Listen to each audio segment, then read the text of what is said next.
যথেষ্ট উৎসাহী এক পৰিৱেশ। এইবাৰ 40 নং টিহু সমষ্টিটো নতুনকৈ গঠিত হৈছে। নতুন সমষ্টি নতুনকৈ প্ৰাণবন্ত হৈ উঠিছে।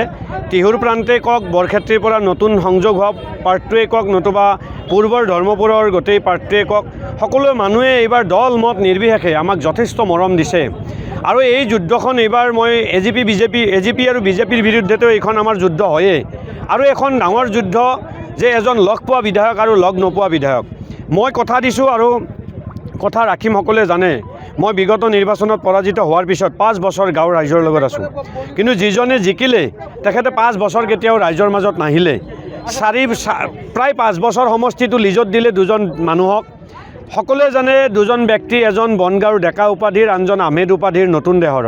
এই দুইজন ব্যক্তিক লিজত দিলে সমষ্টিটো, আৰু যদি এই সমষ্টিটো এইবাৰ লিজত দিয়াটো নিবিচাৰে, বিধায়কজনক যদি সকলো ৰাইজে নিজৰ মত বিনিময় কৰিব খোজে, নিজৰ সমস্যাৰ কথা ক'ব খোজে, তেনেহ'লে নতুন প্ৰজন্মৰ এজন উঠি অহা ল'ৰা হিচাপে আৰু সাধাৰণ পৰিয়ালৰ এজন যুৱক হিচাপে সকলো ৰাইজে দল মত নিৰ্বিশেষে এইবাৰ মোক সমৰ্থন দিছে আৰু দিব। আৰু আশা কৰিম 9 তাৰিখৰ যি নিৰ্বাচন, এই নিৰ্বাচনত সকলোৱে হাতৰ চিনত টিপ মাৰি ভোট দিব। আৰু আমি এইবাৰ ৰাতুল পাটোৱাৰী, মই এইবাৰ টিহু সমষ্টিৰ পৰা বিধায়ক হ'ম। ইতিহাস চাই এই অঞ্চলৰ যি 3টা পঞ্চায়ত আমাৰ লগত সোমাইছে, সদায় কংগ্ৰেছৰ যথেষ্টখিনি ভাল। কেৱল আমি বিচাৰিম এইবাৰ আগতকৈ বেছি ভাল হ'ব লাগে। আমি ৰাইজৰ মাজত সদায় থাকোঁ আৰু থাকিম। মই দেখিছোঁ পৰিৱেশটো আগতকৈ আৰু বহুত বেছি ভাল হ'ব।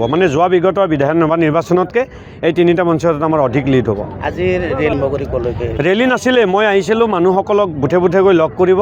স্বতঃস্ফূৰ্তভাৱে ক'ৰ পৰা কেনেকৈ কিমান মানুহ হ'লে আহিল মই আইডিয়া কৰিব পৰা নাই।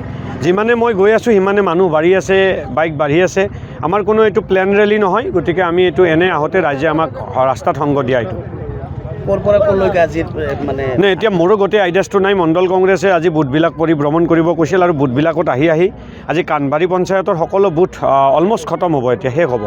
আৰু কৈছে নলবাৰী সমষ্টি 3খনত বিজেপিয়েতো কয়, কথাটো হ'ল কি ভোট দিব ৰাইজে।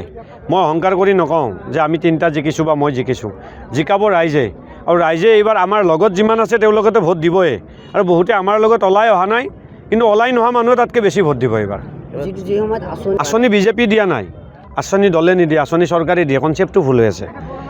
এই কথাটো বিজেপিয়ে হাইজেক কৰি আছে। চৰকাৰখন সকলোৰে।